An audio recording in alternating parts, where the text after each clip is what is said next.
Today we're talking about Death Guard Terminators with some new leaked stats and talking about just how the new rules might make them some of the scariest things in the Death Guard army.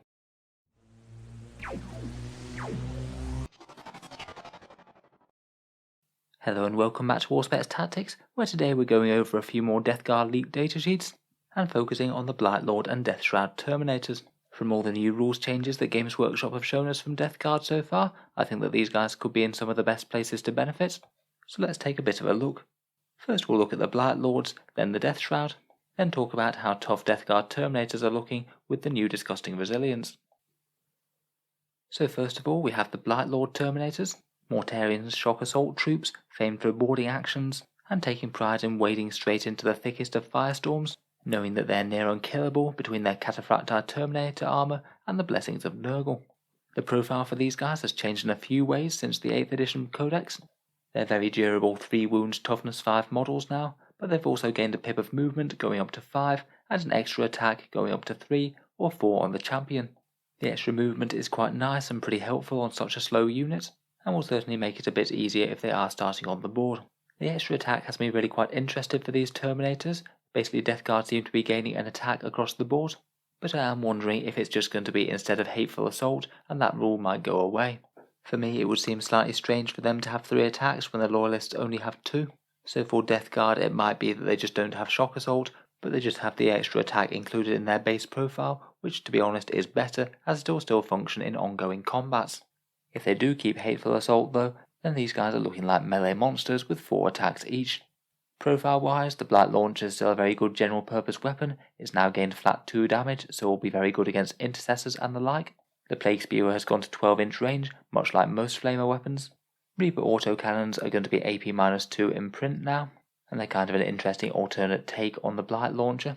They'll be a little bit better against hordes and perhaps against other Death Guard as well, so it could be an interesting choice.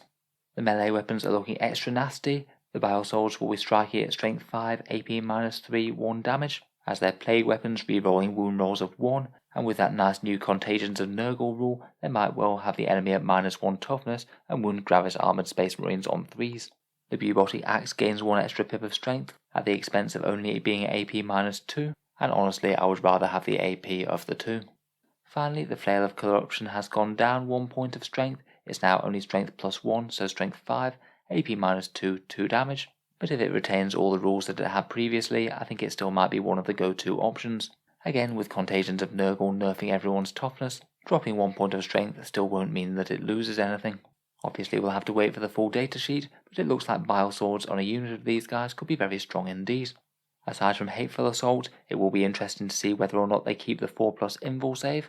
Cataphracti armor used to be 4-inch movement at the bonus of having a better save, but the Loyalist versions did lose that with the Relic Terminator squad, and I do think it's quite likely they might go up to a 5+ invul. Moving on, we have the Deathshroud Terminators. They got all the same changes, including each model now being a mighty 4 attacks each, and the champion being a crazy 5. Not too bad when you've got that very nice scythe profile. I'd say the biggest news for these guys is that they seem to have got a weapon skill buff, and those scythes will be reaping the foe down, everyone hitting on the roll of a 2+. The Deathshroud did drop a point of strength, they're now strength 4 base in line with the Blightlord Terminators, which will mean that those scythes are now strength 7. Again though, now they've gained the Contagions of Nurgle special rule, they won't actually be any weaker against anything. They should still be wounding toughness 8 on 4+.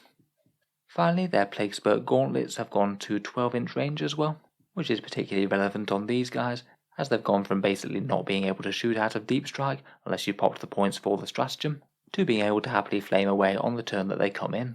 Not too bad, and those gauntlets might be a little bit more meaningful with their strength 3 if you can get someone with Contagions of Nurgle in range to reduce their toughness. They could be wounding Space Marines on a 4.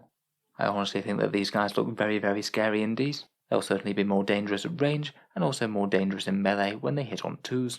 Even just a squad of 3 of these will do an average of around about 10 or 11 wounds to a toughness 8 vehicle, which is pretty crazy. Finally, I just wanted to mention their toughness, and it is surprising just how similar the profiles are, 2 wounds with a 5+ feel no pain versus 3 wounds with -1 damage. The 2 profiles are pretty much exactly the same toughness versus damage 1 and mortal wounds, the extra wound cancelling out for the feel no pain.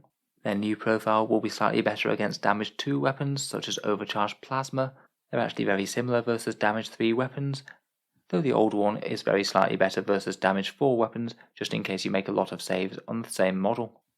Of course, we don't know whether they will still be getting the 4+ invul save or not, and we don't know their points cost, both of which will be big determining factors as to whether they're actually tougher or not compared with the old rules. I will say though that if there are other ways to get them a feel no pain type save in the new codex, then they're going to be an absolute nightmare to shift, say for example if that Plague Surgeon can give them a 6-up feel no pain. So I'll certainly be interested to see how these guys shake out in the new decks. Let me know your thoughts on them down in the comments below. Are they looking scarier? And would a lower invul save really be that big a blow to them?